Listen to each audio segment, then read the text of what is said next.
Welcome back to the channel. This will be the best wildcard team for Game Week 2, and over the years for UCL Fantasy and FPL, I have made weekly wildcard videos, becoming the first channel on YouTube to do that sort of thing, and I have made a free hit squad already for Game Week 2, so be sure to check that out. It will be a very popular time to use that chip, and on screen you can see the top 10 captaincy options. I put Bukayo Saka at that #1 spot, facing Leeds at home, but there are some reports circulating on Twitter from Tuesday, the 19th of August, that Victor Gyökeres will be on penalties, which is something I discussed from pre-season.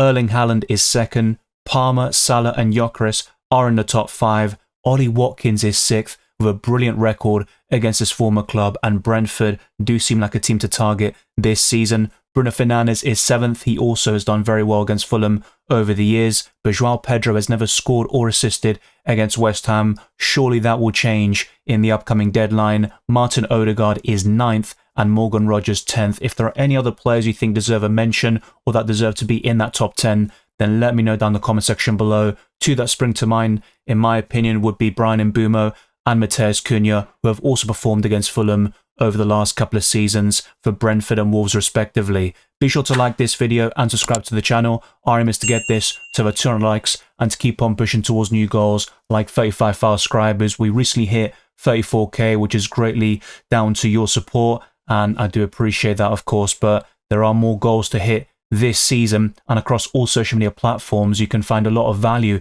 in my Discord server. Every injury, every single price rise, you name it, goal, assist, bonus point, lineup, they're all covered on the dot with the server. And the same goes for my Patreon. If you join now on patreon.com/FPL Dylan, you'll get early access to my videos and many other perks which can be found in the description. And I have gifted 10 memberships in the recent deadline stream. The same goes for certain viewers like Paredes who have done it on such a regular basis. So thank you very much for your contributions. There's also my X, Instagram and Blue Sky, Dylan RCM. You can also find me by typing FPL Dylan and you'll get all the updates for FPL and UCL Fantasy. But without further ado, let's jump straight into it.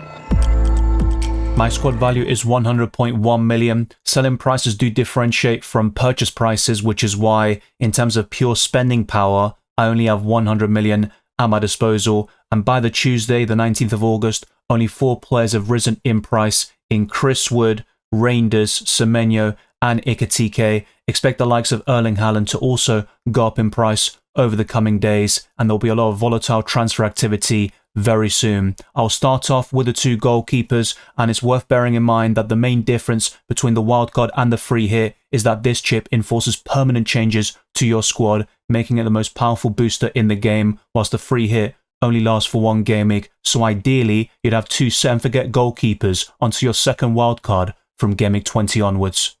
He may have blanked in game week 1, but Matt Sells remains one of the best goalkeepers in Fantasy Premier League, as highlighted throughout the summer, and I've been looking at 2 goalkeepers at 5 million to start this season between Robert Sanchez and Sells, and I think you can't go wrong with either one of them. I'll be using the website FPL.team to show the starting 11, of course, later on, and some alternative picks, but those 2 would particularly stand out, and Nottingham Forest are certainly worth covering defensively. They considered a penalty, which Igor Thiago converted, but they won 3-1, and Forest will keep plenty of clean sheets with their plum fixtures. There is Arsenal away in Game Week 4, but they can still frustrate the Gunners, especially if Arsenal play the way they did against Man United. You've got the likes of Aina and Nico Williams at the same price tag, then Murillo and Milenkovic at 5.5 million, but Matt Sells remains one of the best ways of covering Forest defensively and arguably the best goalkeeper in Fantasy Premier League from Game Week 2 onwards. But the backup is Martin Dubravka, who considered 3 goals against Tottenham Hotspur, but he costs 4 million. He's a starting goalkeeper and he'll sit on your bench more often than not. But there is a debate in Game Week 2 to start Dubravka against Sunderland at home compared to Matt Sells away to Crystal Palace. But I did cover the clean sheet odds very recently, and Burnley are ranked very highly. In fact, they're in 3rd, whilst Nottingham Forest aren't even in the top 5. But that is certainly up for debate, and I still think a low-scoring game between Crystal Palace and Nottingham Forest is possible.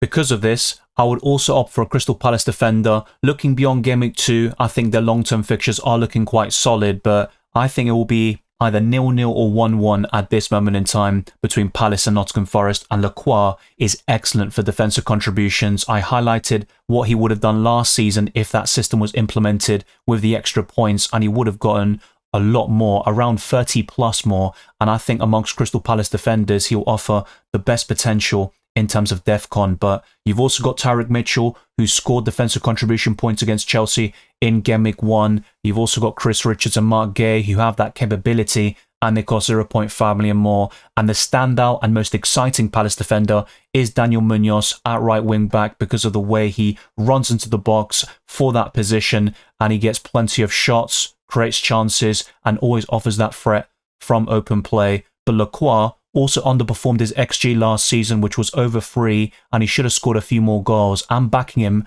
to get 3 or 4 Premier League goals, which would be great for a centre-back who costs 5 million, and with defensive contribution points on offer, I think Lacroix could score 150 plus until the end of the season. All you need from him is for him to stay fit, and in these tougher games coming up like Aston Villa, I think Lacroix can also score quite highly in terms of the bonus points and defensive contributions. But next up is going to be a premium defender, and there will be 2 of them in this 15-man squad, one of which is Gabriel, who faces Leeds at home in Game Week 2, but it was William Saliba who scored defensive contribution points against Man United, whilst Gabriel was somewhat close, but it was quite surprising to see him quite poor in comparison to Saliba when it comes to DEFCON. But I think over the course of the season, he'll be very competitive with that new system. He's also got the goals from set pieces, and Arsenal scored from one against Man United, and it was Calafiori who was the beneficiary this time round. But Gabriel offers the biggest threat from set pieces of any player in the league, and no defender scored more goals than him amongst any defender in Europe's top 5 leagues actually since he joined Arsenal 5 years ago. So I think he always offers that outstanding threat, and he's worth investment in your FPL teams despite facing Liverpool away and Man City at home over the next 4 game weeks. But Marc Cucurella has better fixtures than that in the short term, and he also has DEFCON potential. He can make plenty of clearances, which ranks very highly in the bonus point system, and he scored plenty against Crystal Palace, of course, with a healthy 9-pointer in Game Week 1, and he's certainly got the ability to get those 7 to 9 pointers on a consistent basis if Chelsea keep those clean sheets. And he also goes forward quite a lot. There are certain times where, depending on who the right back is, and if Chelsea have injuries defensively, and of course Levi Colwill will be out for most of this season, we could see Cucurella play in a sort of deeper position. But even in the Club World Cup and in the recent preseason friendlies, we've seen him bomb forward on the left-hand side, and I think it's worth the extra million over the likes of Chalobah and the other Chelsea defenders. I think they'll still sign one more centre-back, but Cucurella remains the best way of covering Chelsea defensively. In terms of value, you might argue that Robert Sanchez pips him just about, but that is certainly a contentious one, and Cucurella will score more points over the course of the season. The next 2 will be much cheaper, and one of them is from Sunderland in Reinildo Mandava, not Ballard, who scored 17 points against West Ham. I think it's worth saving 0.5 million on the Brazilian, who can get DEFCON, and a few years ago for Atletico Madrid, he was outstanding in terms of ball recoveries, and that sort of system translated into the Premier League could mean he'll get plenty of DEFCON points over the next couple of weeks, as Sunderland are ranked quite highly in terms of the fixtures. And up next, it is Burnley away, and that could be a great chance for another clean sheet, and that would mark a fantastic start to their return to the Premier League. And of course, they have been out for several years, and Sunderland have an electric atmosphere. They're going to get plenty of results at the Stadium of Light,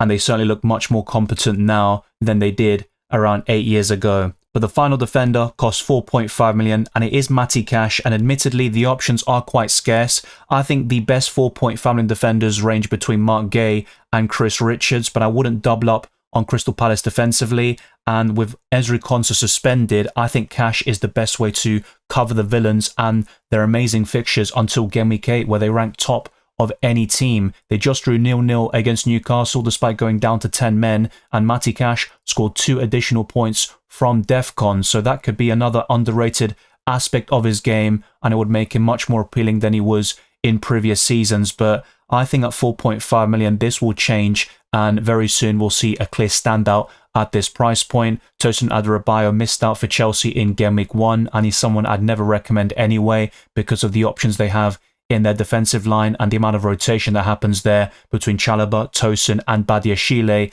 And I'm looking at the other 4.5s. Maybe Joachim Andersen would be the go-to option there. He also has the capability of defensive contributions. There is Ballard, but Renilo Mandava provides enough cover for Sunderland defensively. And apart from that, Mickey van der Ven isn't too shabby, but I wouldn't like to invest in him against Man City at this point in time, but he might be worth considering in future game weeks. Just bear in mind his injury record and also the possibility of rotation, especially in easier fixtures, because they need to manage his load and prevent those injuries. Van der Ven will be crucial for Tottenham Hotspur this season, and they need him most importantly in those big games, so they finish much higher than 17th. The most common mistake that people make in Game Week 2, and it's something I've noticed over the years, is points chasing and just going for those that scored or assisted in Game Week 1. Matheus Cunha may have blanked and he was involved in a few scuffles with the Arsenal players, but he had a decent performance and looked extremely lively. He played up front for most of the game, but when Sesko came on, that slightly changed, of course. His best position is as a left inside forward, which he will play predominantly in this 3-4-2-1 system under Ruben Amorim. He is well used to it during his time at Wolves, and I think Matheus Cunha will score plenty of goals, and I do rank him as the better asset compared to Mbeumo during his time at Man United, but that could certainly change, of course, and maybe that fixture against Fulham will be very telling. It might be a low-scoring game there between United and Fulham at Craven Cottage, but I think Matheus Cunha could be one of the difference makers, and if he does score a goal, he'll get bonus points. The talismanic status won't really be there like it was last season, but he'll still be second or third in command when it comes to penalties and also from open play threat. And I think Matheus Cunha will score very well in Fantasy Premier League this season. He'll get similar numbers in terms of FPL points, assuming he stays suspension and injury free. And if you are looking to save a bit of money on Bruno Fernandes, I think Matheus Cunha is the way to go. But the second midfielder is from Chelsea. He's only got one open play goal since January, I believe, at least in the Premier League alone, and that is Cole Palmer. His numbers haven't been good enough, but I still think there's much more to come from him, as we saw in the Club World Cup, where in the knockout stages, he really stepped up his game and he won Player of the Tournament and helped Chelsea lift that trophy. But it definitely looks less appealing to triple up on Chelsea overall, but West Ham away is certainly a great fixture. Don't sell Palmer and Joao Pedro. That is the best advice I can give to anyone watching when it comes to those Blues assets, and I think they can win quite comprehensively as they did at the London Stadium last season, and Cole Palmer is right up there for the captaincy, which was discussed at the beginning of this video. But the third midfielder is from Liverpool, and it's not going to be Mohamed Salah, and I'm not saying you should be sold, because I think if you got either Salah or Haaland, you stick with that structure, and that's what I discussed before the start of the season. But in terms of covering Liverpool, I would go for Cody Gakpo at this moment in time, who costs 7.5 million, and another one that you should be holding is Florian Wirtz, which I dissected in my Transtits podcast. But Gakpo has been the in-form Liverpool attacker throughout the summer, and that translated to Game Week 1, where he scored a brilliant goal set up by Ekitike, and those two will have a nice combination during the course of the season. But Liverpool could still sign a striker, and Alexander Isak to Liverpool won't be ruled out. If that happens, we could see Gakpo's minutes reduced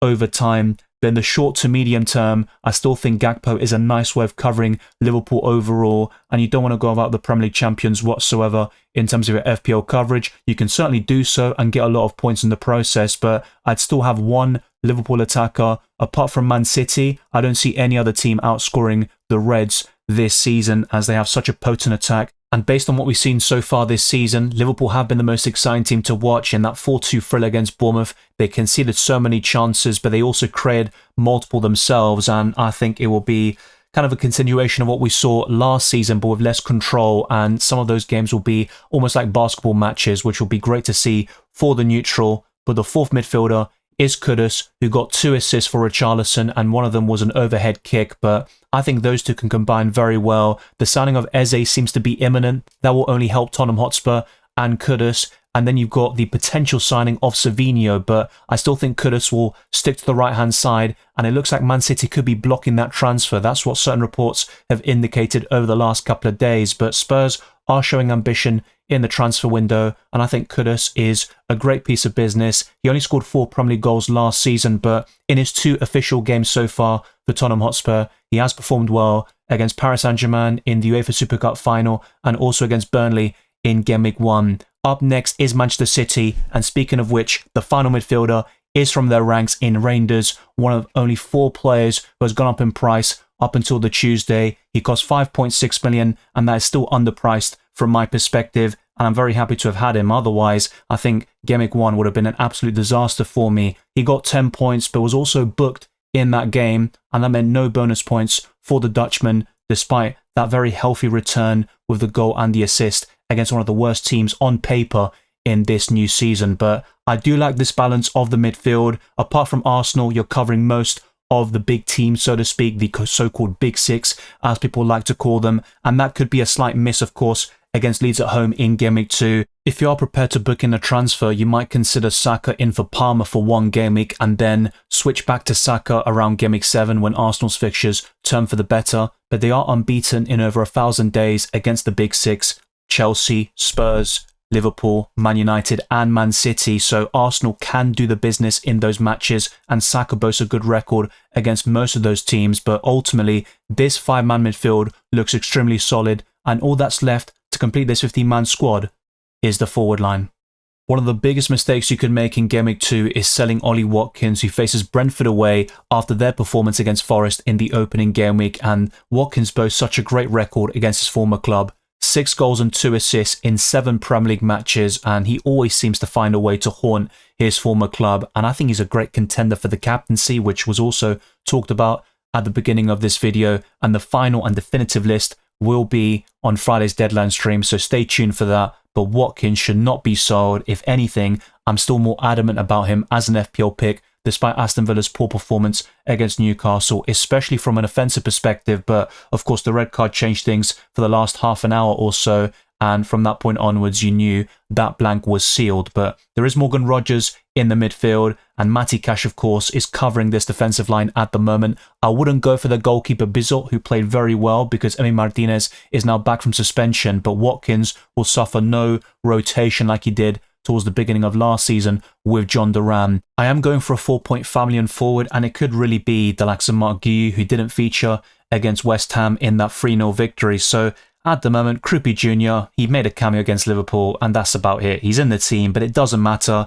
What this does, though, is it facilitates the second most expensive player in the game who scored a brace in Gameweek 1, and that is none other than Erling Haaland, who always starts Premier League seasons on fire, and this campaign has been no exception so far. It is Tottenham at home next, and you could argue the next few fixtures aren't great, so over the next 3 or 4, maybe Salah has better fixtures overall, despite facing Newcastle and Arsenal, of course, over the next 2. But it is Burnley away in Gameweek 4 for Mohamed Salah. Bear that in mind if you decide to sell him. And I think wildcarding and changing everything after one game week is extremely risky. And I think after a few more weeks of data, analysis and observations, that will be a better time to wildcard, even though we have double the amount of chips this season, of course, with the free hit, bench boost and triple captain. But Erling Haaland is still going to be one of the best goal scorers and players in FPL this season. He is my tip for the Golden Boot, and I think that's quite a stale and boring pick, but that's something I do every season now, considering his insane goal record, which is close to 1 goal per game actually, and for Man City, that is no different. So this 15-man squad contains some nice double-ups in the case of Manchester City. Aston Villa is another one, but overall, there is a nice balance to it, and there aren't too many triple-ups or double-ups. In fact, there are no triple-ups whatsoever, but maybe you feel differently about certain teams. You're really bullish on Man City or Liverpool, and you want to go all in. That is completely up to you. But now I'm going to use the website FPL.team to discuss the captaincy, the starting 11, and some alternatives. There is a genuine consideration to start Martin Dubravka at home to Sunderland this week, but Sells does pip him between the sticks. A back three of Lacroix, Gabriel and Cucurella looks extremely solid in the long term. Mateus Cunha, Gakpo, Reinders, Palmer and Kudus looks like a solid midfield with Watkins and Erling Haaland up front. On the bench there's Martin Dubravka, Reinildo Mandava, Matty Cash and Krupi Jr., who is just a 4.5 million enabler in this setup. The expected points is 54.8 and the captaincy goes to Erling Haaland, but the likes of Palmer shouldn't be discounted, and Ollie Watkins would be a massive differential. I'd highly recommend it if you're chasing or want to stray away from the template when it comes to the armband. But in terms of alternatives, I would consider something like this, and the expected points is actually higher at 56.4 according to the website FPL.team. So it's Robert Sanchez in goal instead of Matt Sells, and Aina would be the Nottingham Forest defender, and it could also be Nico Williams at 5 million. I've only got 0.4 in the bank, and that's because of the price rise to Semenyo. I did have Reinders in my team anyway, so for those without both of them, you might even be a little bit off in terms of certain picks, and it would definitely prevent you from going for Munoz over Lacroix as one particular example. But the defensive line is still identical, and the midfield has Bruno Fernandes instead of Mateus Cunha. Semenyo comes in instead of Gakpo. Reinders, Palmer and Kudus remain. The same goes for Watkins and Haaland up front, and on the bench it's pretty much the same as well, with Dubravka, Renier, Cash and Krupi Jr. But if you want to find a way of getting Salah, then ultimately one of Palmer or Haaland have to go, and in most cases it would be Erling Haaland, especially with this budget and structure. And if you were to go for Salah, I still think the others would rank higher for the captaincy, but he did extremely well at St James's Park in the last season, of course, and I think Salah is capable of some massive returns, even against Arsenal in Game Week 3. But just to name one particular way of doing this, I think maybe Bruno Fernandes could also make way here. So Salah comes in for Fernandes, and then Haaland goes all the way down to an 8.9 million forward. So you're 0.1 off from going for Victor Gyökeres. Maybe João Pedro is the one you kind of settle for, or Chris Wood, of course, after that brilliant return in Game Week 1. So if you were to go for Chris Wood here and show a bit of faith in him, then you captain Cole Palmer. You can even go for Ollie Watkins. I really wouldn't mind that. But the expected points is significantly lower here, according to this website and many other algorithms I've checked over the last couple of days. But you can use the extra 1.3 million to bolster other positions. So Lacroix could be Daniel Munoz, or you can go back to Cucurella, then Sanchez to Sells, and then use this to then go from Kudus to Cody Gakpo maybe. So you can play about with it in different ways, and it ultimately depends on your predictions, and you have to stick with your gut. Ultimately, if you feel like you made some mistakes, of course, in Game Week 1 and you want to make some transfers, that's absolutely fine. Even a -4 hit could be worthwhile in certain cases, but wildcarding is definitely a big decision, and I'd really consider it first before finalizing such a move. But in order to use this 1.3 million extra, let's see what else we can do. Maybe Semenyo up to Florian Wirtz, but that would also require a downgrade in my case, and with my budget, I'd be 0.1 million off from making such a transfer. Maybe Cash to Estev could also facilitate this sort of team, but maybe you've got something else in mind with this setup, and ultimately there is no right or wrong answer when it comes to how to set up for Game Week 2 and the wildcard, because it's just really too early on at this moment in time. But these are some nice ideas for you, and if I had to pick one, maybe Wirtz to Cunha again would be the answer here. Mbeumo's absolutely fine as well. Don't be put off by him as well, but these are different kind of structures with Salah, Haaland, and if you want to go for Palmer, you name it. And at this moment in time, a lot of people are selling the English talisman here in Cole Palmer, because his record in the Premier League has definitely waned in 2025. He needs to get back to the level he showed in his debut campaign for Chelsea and also across 2024. But that concludes the best wildcard team for Game Week 2. The captaincy has been discussed, of course, in this video, and there's still a lot more headed your way. Keep your eyes peeled for my team selection, where I only have one free transfer, and the free hit is a possibility. And whilst the wildcard isn't impossible, I just don't see myself using that chip so early on. We have reached the end of the best wildcard team for Game Week 2, but I'd highly encourage you to check out my other piece of content this week. That includes the best free hit squad, focusing specifically on Game Week 2, and also the transfer tips. Because it was the first one of the season, I didn't just go for 11 players to buy, hold, sell and skip with a 1 week punt, but I also added a bonus differential for you and someone that could really haul in the upcoming deadline. But Ollie Watkins is yet another one of those options. I think selling him would be a massive mistake. I get the temptation to go from him to Gyökeres with that Leeds United at home fixture, but Watkins has a brilliant record against his former club, and Brentford just can't live with him, and considering their deficiencies now, I think selling Watkins could be a recipe for disaster. But his ownership is still dipping a little bit. It's currently 26%, and when I recorded that video, it was 26.4%. So be very careful about such transfers and just points chasing, because that sometimes is just asking for trouble. Thank you very much for watching this video and listening to this podcast.